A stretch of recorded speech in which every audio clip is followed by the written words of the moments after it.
Ben neyim için bu acayip sırlık eden degende birincisi bir payda oldu, ikinci katım ismi cismim çıkmaydı adamın. Ma evliyanın dey adam dep saldım ben. Sunukumu tılgaplamaydı. He, endi yana bir gayrilik yeri sunukunga iki xil üne ögütüdü. Bizninki meyli Jungo klasik edebiyatı rivayet kıssası olsun, meyli garipnin rivayet kıssaları olsun.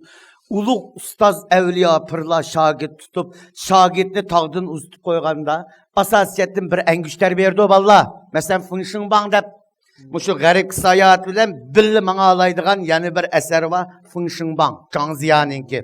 Bu bir tarih görünüşünü Zhu sulalısınınki.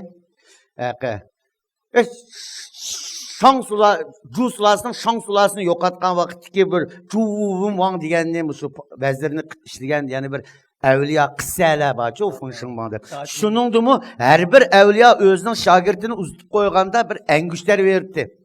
Birincisi bu Sunukun'un ustazı, Sunukun'u iki xillüğüne ögütüdü.